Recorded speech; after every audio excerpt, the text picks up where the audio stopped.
देखिए, सरकार की एजेंडे पे कोई नहीं है अडानी और अंबानी को नंबर 1 बनाने के अलावा। मैं तो उनके साथ हूँ, बोल ही सकता हूँ, मैं लड़ सकता हूँ। मैं प्रधानमंत्री जी से झगड़ा कराया। मैं तो आया गुवाहाटी एयरपोर्ट पे 15 दिन पहले, एक लड़की गुलदस्ता लिए खड़ी। मैं कहा, बेटे कौन है आप? कि जी मैं अडानी की तरफ से आई हूँ। अच्छा, क्यों? कहने लगे ये एयरपोर्ट हमें दे दिया। मुझे गुजरात से चिढ़ नहीं है, चूंकि गुजरात ने सबसे बड़ा मेडल ले रखा है, जिसको कौन सा? प्रधानमंत्री पद अच्छा। का। राम राम सारे ने थम देखने लग रहे हो जबरदस्त हरियाणा और मैं थर अपना विक्की बैरागी, ना किसी का दुश्मन ना किसी का सागी। आज हमारे साथ जबरदस्त शख्सियत बैठे हैं। सत्यपाल मलिक मेघालय के राज्यपाल हैं और इससे पहले भी कई जगह राज्यपाल रह चुके हैं। जम्मू कश्मीर में उस वक्त थे जब धारा 370 इनकी कलम से हटाई गई थी। इस तरीके के ज़बरदस्त फैसले लेने में माहिर हैं। हर मुद्दे पे ज़बरदस्त तरीके से बेबाकी से अपनी बात रखने में माहिर हैं। सर नमस्कार। राम राम। राम राम साहब। ठीक है सर, आप शुरुआत सर हरियाणा में आए हैं आज आप, तो हरियाणा के मुद्दे से करेंगे। किसान आंदोलन जो था दिसंबर में ख़त्म हुआ, पंजाब और हरियाणा के किसान जो यहाँ दिल्ली को घेरे बैठे थे, तो सरकार ने वादा करा कि भाई सारी मांगे मान ली जाएंगी, कमेटियां बनाई जाएंगी। लेकिन आज के हालात ये हैं, 3 कानून तो वापस ले लिए। एमएसपी कानून की बात हुई थी, गारंटी कानून की, वो नहीं बना, और जो मांगे किसानों की थी उन पर सरकार बिल्कुल सीरियस नहीं दिखने लग रही है। मुकदमे भी वापस नहीं हुए। और ये जो कमेटी बनाई है, इसका चेयरमैन वो आदमी बनाया जो ये काले कानून ड्राफ्ट किए थे, जिसने, जो एग्रीकल्चर सेक्रेटरी था उस वक्त। बिल्कुल।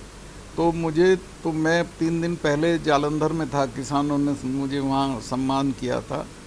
तो उनको भी ये फीलिंग है कि सरकार न सिर्फ नॉन सीरियस है बल्कि डिसऑनेस्ट है, वो कुछ देना नहीं चाहती किसानों को। जो किसान इसमें मतलब जिनकी मौत हुई उनको भी कुछ मुआवजा वगैरह नहीं मिला है, तो इसमें आप किसानों के किस तरीके से साथ हैं? मैं तो उनके साथ हूँ, बोल ही सकता हूँ, मैं लड़ सकता हूँ। मैं प्रधानमंत्री जी से झगड़ा कराया। मैं सब जगह जा रहा हूँ, हर महीने में 4 बड़ी मीटिंग्स कर रहा हूँ। ये जो आंदोलन पे किसान बैठे थे, इनको आंदोलन जीवी कहा गया था उस टाइम पे, और आज का टाइम ऐसा है कि उन्हीं आंदोलन जीवियों के बच्चे हैं, बेटे हैं, बेटियां हैं, जो देश के नाम, देश की जोड़ी में सोना, चांदी और ब्रॉन्ज मेडल लेके आने लग रहे हैं। और के लगे हैं आपने इसी खेलों में। अगर बजट की बात करें तो इंफ्रास्ट्रक्चर का जो बजट है सबसे ज़्यादा गुजरात का है। उसके बाद कहीं देखें तो गुजरात की बात करें तो 608 करोड़ का बजट इंफ्रास्ट्रक्चर है खेलों का। हरियाणा का 100 करोड़ भी नहीं है। मुझे गुजरात से चिढ़ नहीं है, चूंकि गुजरात ने सबसे बड़ा मेडल ले रखा है, जिसको कौन सा? प्रधानमंत्री पद। अच्छा। मुझे शिकायत ये है कि जहाँ के बच्चे मेडल लेते हैं उनको सुविधाएं नहीं है, एंड दैट इज हरियाणा। तो क्या लगे है सरकार मतलब ज्यादती सी कर रही है, एक अंडी दो पेट की तरह? मैं तो आप ही तय करोगे, मैं कैसे बताऊं। अच्छा ठीक है सर।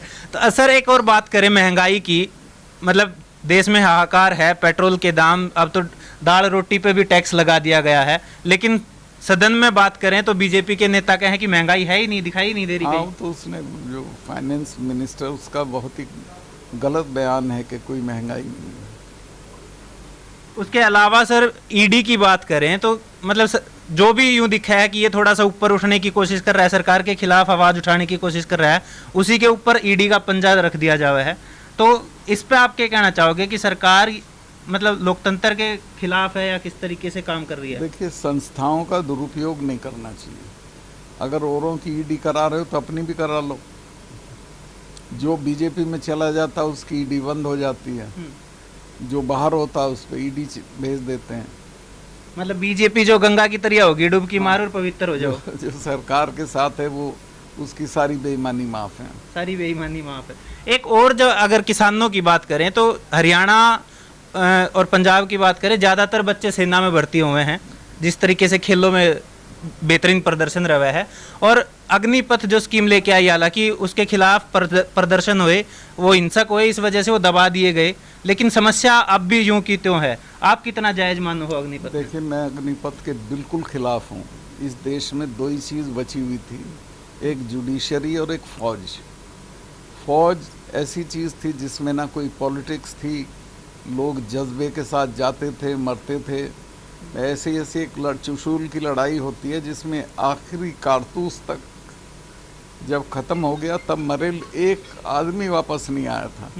तो वो जज्बा ये 3 साल वालों को कैसे पैदा हो जाएगा?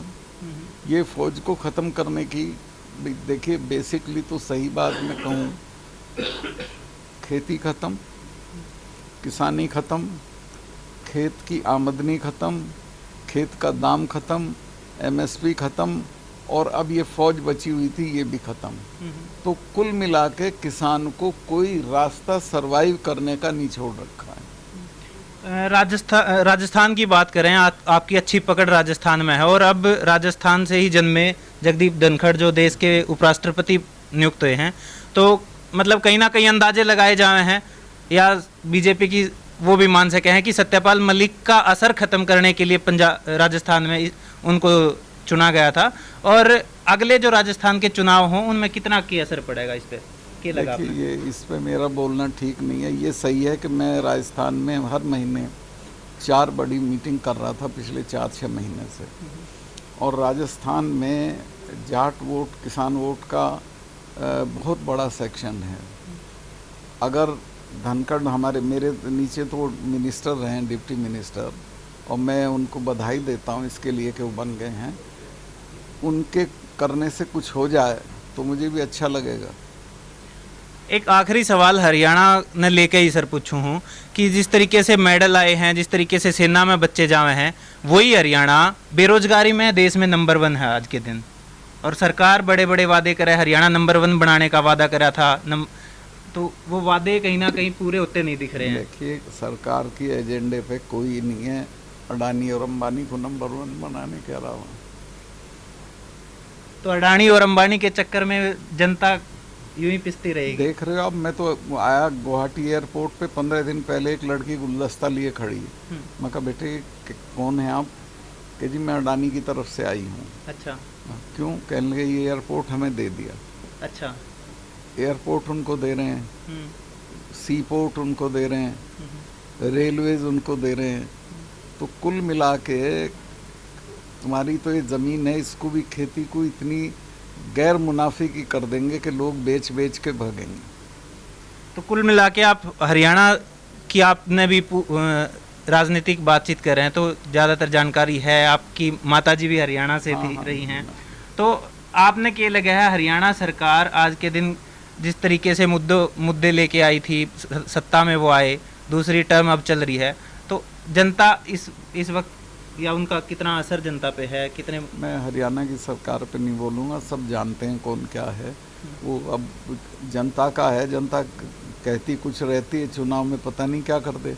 वो तो जब इसको हटाएगी तब मैं मानूंगा कि नाराज है। अच्छा, हटाएंगे तब मानेंगे। ठीक है सर, धन्यवाद। Thank you. तो ये थे हमारे साथ सत्यपाल मलिक जी, राज्यपाल मेघालय से, और इनसे बातचीत करिए हरियाणा और देश के अलग अलग मुद्दों पे, जो उसी बेबाकी से उनके जवाब हमने सुनाई दिए हैं। और अब बात यह है, सरकार की बात करें तो सरकार से नाराज़गी जनता जाहिर कर दे है, लेकिन इलेक्शन में फिर से वही सरकार, वही पार्टी सत्ता में आ जावे है। इन सब असमंजस के बीच अब जनता तय करेगी कि क्या कुछ उनने सही है, कि उनके लिए जायज़ है, और अगला फैसला जनता खुद ले, उनका कहना है। देखते रहिए ज़बरदस्त हरियाणा, इस तरीके की कवरेज आप तक पहुँचाते रहेंगे। वीडियो ने लाइक शेयर कर दियो, यूट्यूब चैनल सब्सक्राइब कर लियो, फेसबुक पेज फॉलो कर लियो। कैमरे के पीछे राहुल, राम राम।